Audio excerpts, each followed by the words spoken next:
She took a hot meal from a monster when she had nothing to offer but a defiant glare. 16 years later, she'd refuse a judge's guilty verdict and demand the truth instead. Some loyalties aren't bought with blood or dirty money. Some are forged over a steaming bowl of street food and repaid years later with a single, heavily guarded folder carried through courtroom doors that were about to seal a man's fate forever.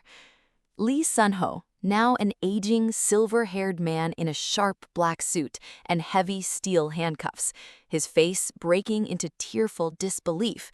Beside him stands Ariana, no longer a starving street kid, but a striking, poised corporate lawyer in a sharp blue suit. While the judge and gallery gasp in shock behind them, she confidently clutches the red-tabbed, confidential file that holds the power to shatter a masterful conspiracy. If a courtroom twist like this has you holding your breath, subscribe now. The scent of grilled pork belly hung heavy in the damp air, a cruel temptation for a child who looked like she hadn't eaten in days. Lee-sunho's bodyguards, thick-necked men who moved like shadows, naturally parted to clear his path to the waiting vehicle. Park Jin, ever the meticulous lieutenant, sneered at the dirt-smudged girl blocking the sidewalk and raised a hand to swat her aside like a stray dog. "Move," Park Jin barked, his voice sharp enough to cut through the hum of the city. But the girl didn't flinch. She didn't cower, and she certainly didn't move. Instead, Ariana tilted her chin up, her dark, sunken eyes locking directly onto Lee-sunho. There was no fear in her gaze, only a piercing, desperate fury that commanded the space around her.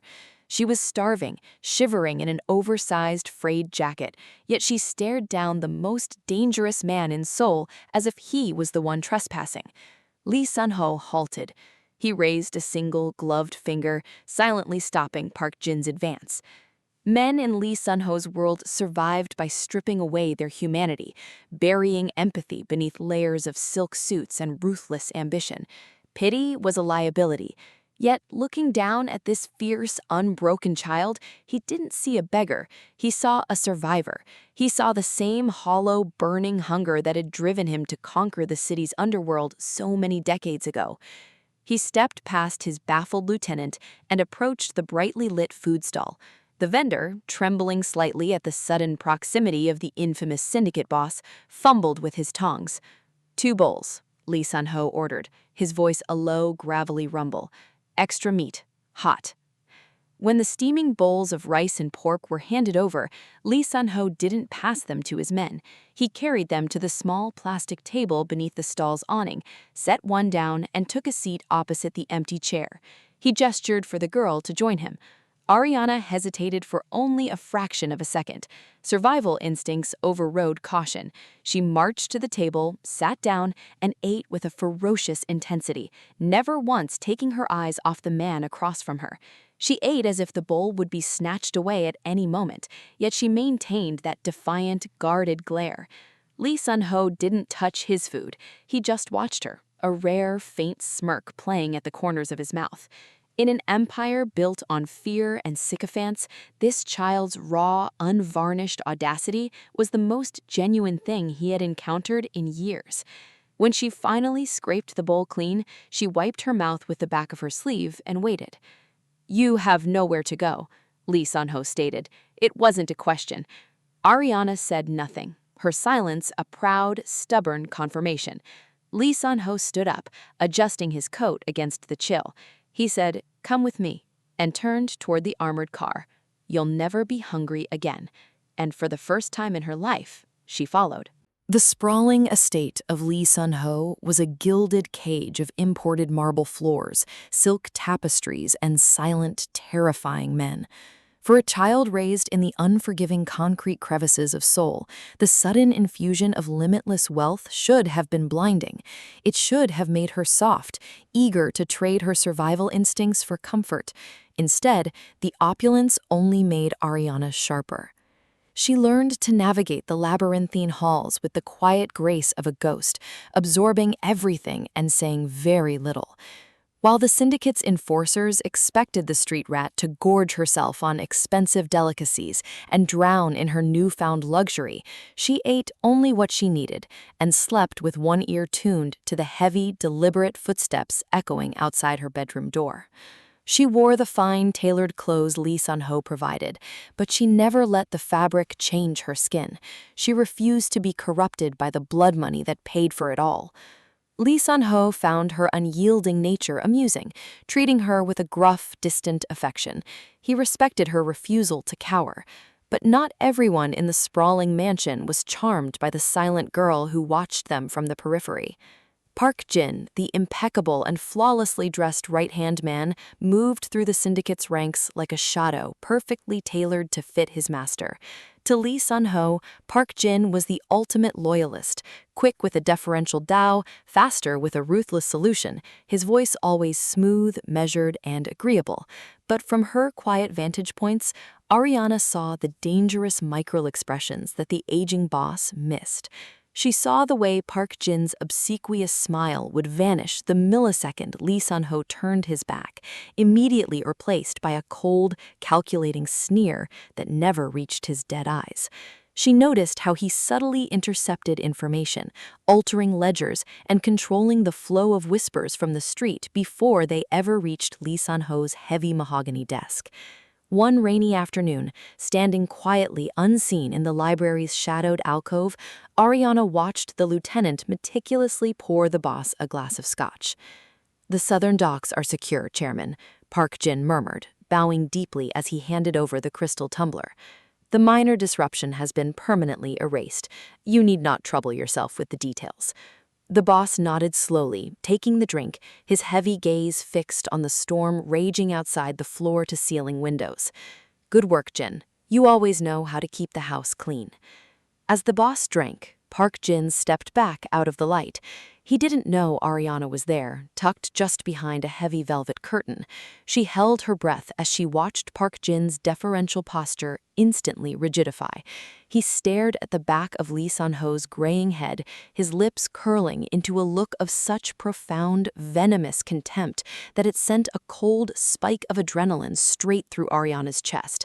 It was the terrifying look of a starving wolf eyeing an old wounded bear. In that fleeting second, the street kid understood the exact shape of the danger lurking within the estate. Park Jin wasn't a loyal dog guarding the gates. He was a fox, quietly waiting for the locks to rust. The heavy oak doors of Lee-sunho's private study felt like the gates of a fortress, but Ariana had never been one to knock timidly. She found him seated behind his massive desk, smoke from his cigar curling into the dim, leather-scented air.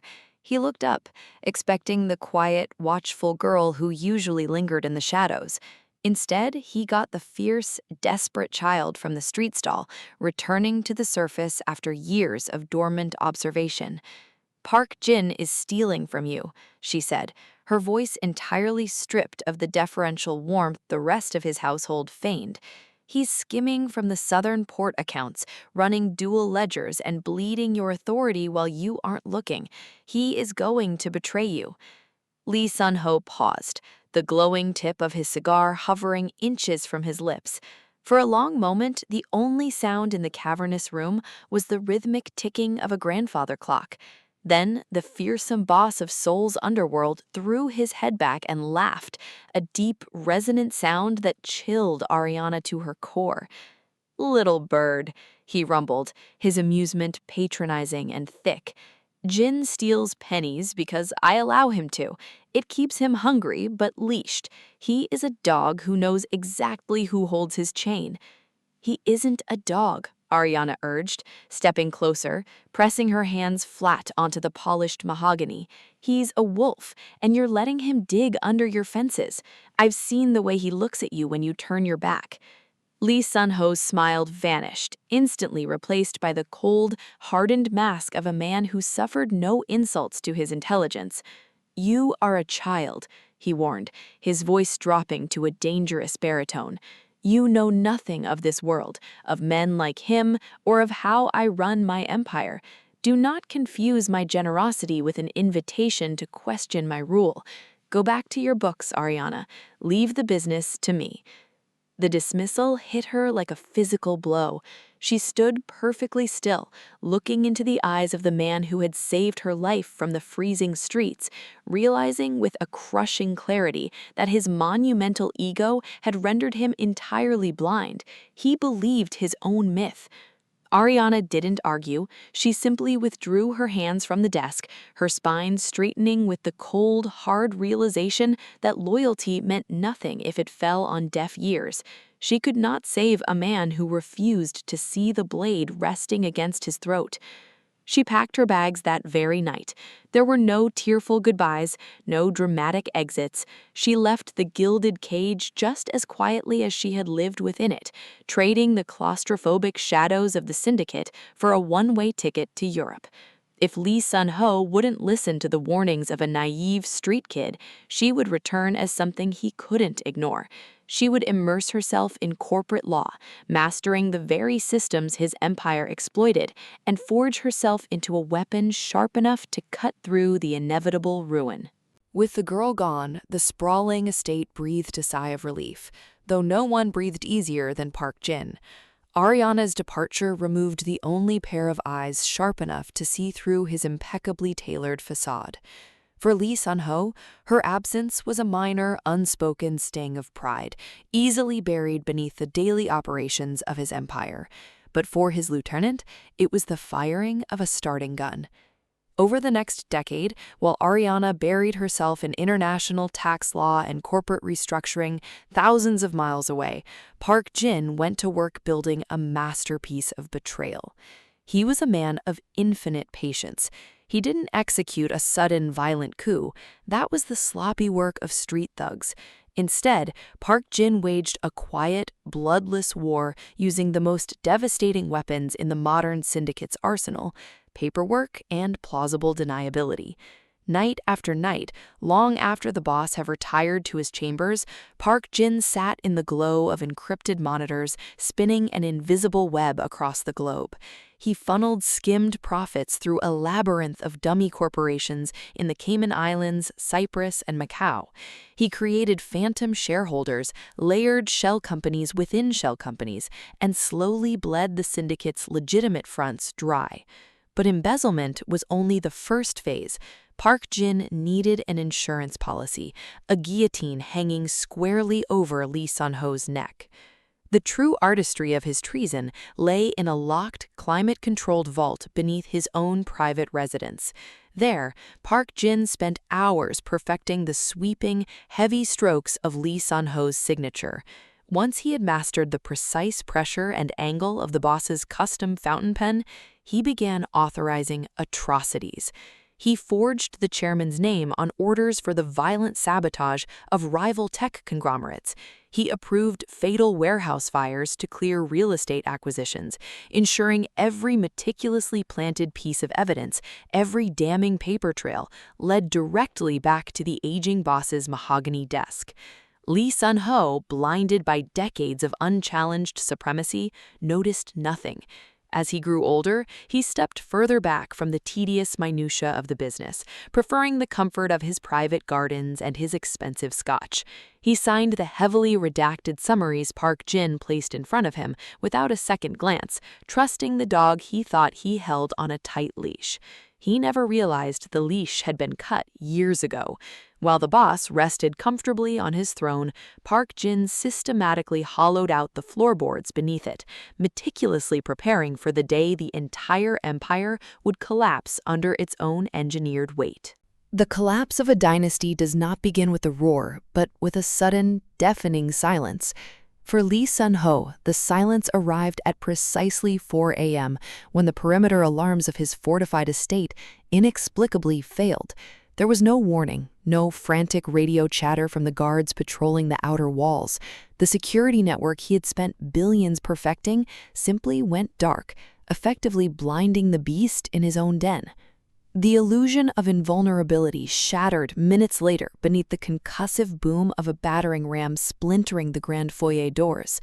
Red and blue strobes violently painted the marble floors as dozens of heavily armed tactical officers flooded the mansion. Lee-sunho emerged from his chambers, instinctively expecting his private army to step forward and extinguish the threat.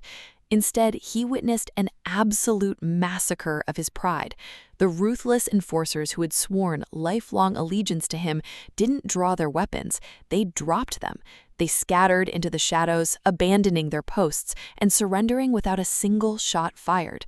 The fierce loyalty he thought he had purchased evaporated in seconds. Assault rifles tracked the aging boss as detectives swarmed the grand staircase. Lee-sunho didn't run. He stood frozen, his mind desperately grasping for the one man who managed all his security protocols, the one man who was supposed to prevent this very nightmare, but Park Jin was nowhere to be seen. The lead investigator, flanked by agents carrying thick manila folders and search warrants, ascended the stairs and slammed the untouchable syndicate boss against the mahogany banister. As the cold, heavy steel of handcuffs clicked shut around his wrists, the detective began reciting a litany of charges that sounded like absolute madness: massive offshore embezzlement, systematic corporate fraud, and authorizing the fatal arson of a rival logistics center. "I signed no such orders," Lee-sunho growled, his voice trembling with a potent mixture of rage and a sudden icy terror. "We have the documents, Chairman," the detective replied coldly, shoving him forward. "Your signature is on every single page." As the officers dragged him down the stairs and out into the biting chill of the early morning, the flashing police lights illuminated the empty space by the gates where his trusted lieutenant usually stood. It was in that chaotic, blinding glare that the crushing reality finally broke through Lee-sunho's armor. The forged papers, the dormant alarms, the vanishing bodyguards, it was a flawless, masterful orchestration. "He's a wolf, and you're letting him dig under your fences." The memory of a defiant little girl's voice echoed in his mind, sharper than the winter wind. Ariana had seen the trap being set a decade ago. His own monumental ego had made him deaf to her desperate warnings, and now, shoved into a back of a squad car as his sprawling empire was torn apart piece by piece, Lee-sunho realized she had been completely right. He was a king who had willingly handed over his own execution orders, and he had absolutely no one to blame but himself. The courtroom felt less like a hall of justice and more like an abattoir. The air was suffocatingly dry, heavy with the muffled murmurs of reporters and spectators who had come to feed on the carcass of Seoul's most infamous king. Lee-sunho sat rigidly at the defense table, his once imposing frame seemingly diminished within the sharp cut of his black suit. The heavy steel handcuffs had been removed for the proceedings, but the phantom weight of them still anchored his wrists to the desk. Across the aisle, the prosecution moved with a surgical precision of an executioner. They didn't just present a case, they unveiled a masterpiece of fabricated ruin. Document after document was projected onto the massive courtroom screens: wire transfers to Cayman shell companies, encrypted emails authorizing the destruction of rival supply lines, and the damning arson orders that had left 3 men dead in a warehouse fire. And at the bottom of every single page, undeniable and stark, was the heavy, sweeping stroke of Lee-sunho's custom fountain pen. Lee-sunho's legal team, a cadre of the most expensive and ruthless defense attorneys in the country, withered under the assault. Every objection they raised was effortlessly swatted away. Every cross-examination they attempted only tightened the noose. When his lead counsel desperately tried to introduce the theory of an internal conspiracy, the prosecution calmly produced witnesses, former lieutenants and purchased enforcers. Men who had eaten at Lee-sunho's table took the stand one by one. Coached by Park Jin's invisible hand, they tearfully testified to the boss's absolute micromanagement of every violent act and fraudulent wire transfer. It was a flawlessly sealed tomb. Park Jin had built a cage so perfectly customized to Lee-sunho's history of ruthlessness that not a single person in the room doubted the narrative. Sitting in the defendant's chair, Lee-sunho didn't feel his usual fiery rage. He felt only the hollow, freezing certainty of a man who had already been buried alive. He watched the presiding judge's face harden with disgust, saw the jurors scribbling furious, damning notes in their pads. Park Jin hadn't just stolen his wealth and his soldiers, he'd weaponized the very justice system the syndicate used to mock, ensuring Lee-sunho would be permanently erased. As the lead prosecutor approached the podium to deliver a crushing, theatrical closing statement, a heavy, suffocating silence fell over the defense table. The high-priced lawyers stopped whispering to one another, their defeated eyes fixed firmly on their legal pads. The heavy oak doors at the back of the room felt like the gates of a prison that would never, ever open again. The battle was over, and all hope was completely, irrevocably lost. The prosecutor took a breath, leaning into the microphone to deliver the final, crushing blow. Your Honor, the state rests its... The heavy oak doors at the back of the courtroom didn't just open, they were thrown apart with a violent crash that echoed like a gunshot off the vaulted ceiling. Every head in the gallery snapped backward. The prosecutor froze. The presiding judge dropped his gavel.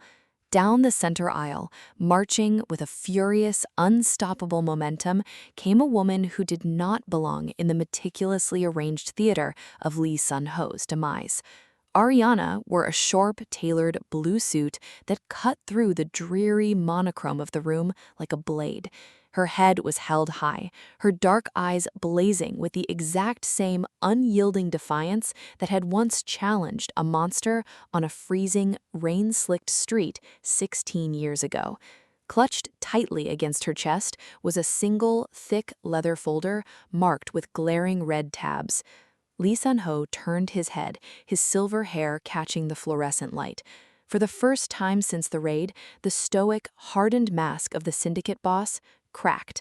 A look of absolute, tearful disbelief washed over his lined face as he stared at the woman he had dismissed as a naive child.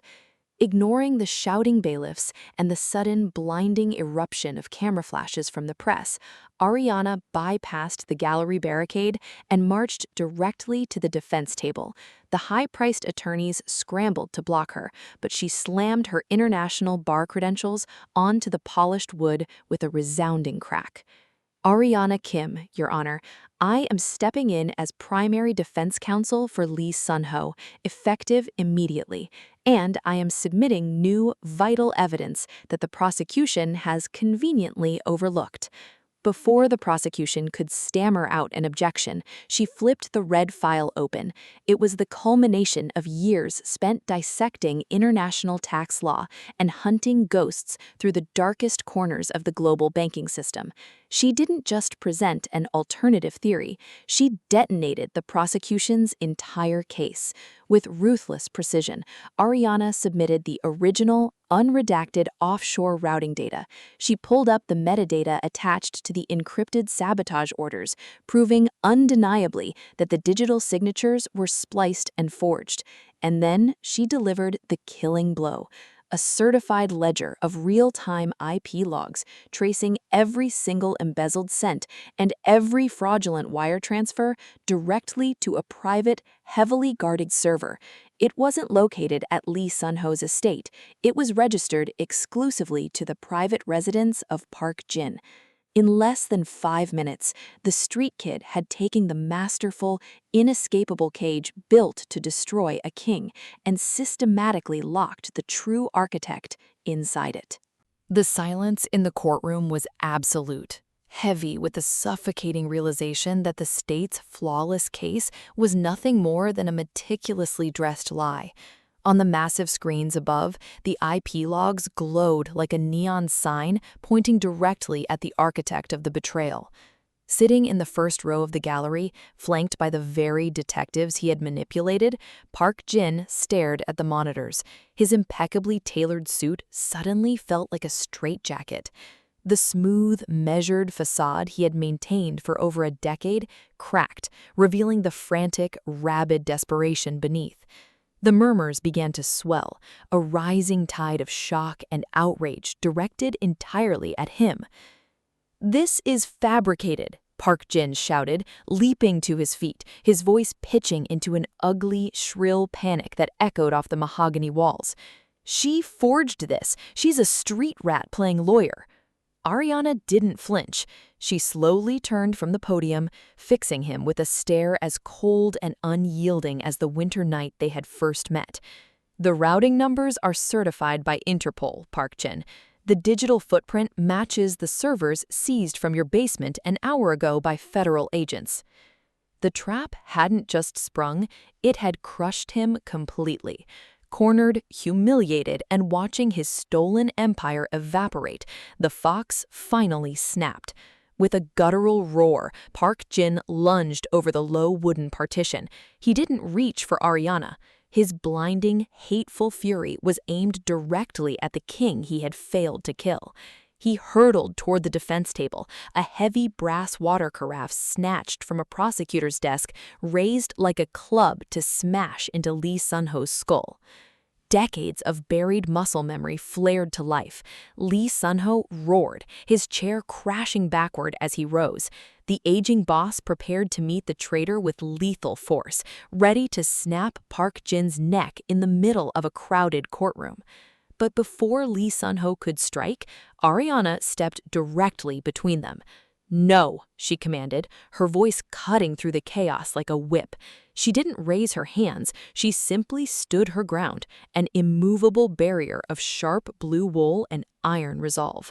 Park Jin froze for a fraction of a second, baffled by her sheer audacity. That hesitation was all it took. 3 bailiffs slammed into him, driving him brutally into the polished hardwood floor. The brass carafe clattered harmlessly away. Breathing heavily, Lee-sunho stood over the tangled heap of bodies, his fists clenched tight enough to draw blood from his own palms. The urge to finish the traitor was a roaring fire in his veins. Ariana placed a firm, grounding hand on his trembling forearm. "Look at him," she said softly, loud enough for only the boss to hear. "He's not a wolf, he's just a thief in a suit. Let the law bury him." Lee-sunho looked from the pathetic, writhing man on the floor to the fierce woman beside him. Slowly, the mob boss uncurled his fists, taking his very first step out of the underworld. The heavy oak doors of the courthouse closed behind them, but this time they didn't lock. The crisp winter air of Seoul felt different against Lee-sunho's skin as he stood on the marble steps, a free man. He had walked into that building a king of the underworld, expecting to leave it in chains. He walked out with nothing but his life, and for the first time in decades, that felt like enough. The dismantling of his empire was not a violent affair. It was an exercise in precise legal deconstruction. Where Park Jin had used paperwork to build a labyrinth of deceit, Ariana used it to tear the syndicate down to its bedrock. Sitting across from her in a sterile, sunlit conference room, Lee-sunho signed away the southern docks, the commercial real estate holdings, and the sprawling shadow accounts. He didn't use a custom fountain pen, he used a cheap plastic ballpoint, and with every sweeping stroke, he felt a crushing, invisible weight lift from his shoulders. The enforcers were dismissed, the illegal fronts were shuttered.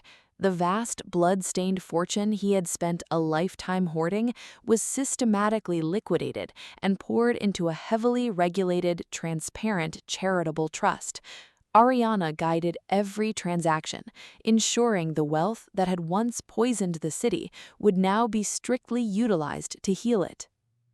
3 months later, the midnight humidity of Seoul was replaced by the biting, unforgiving chill of deep winter.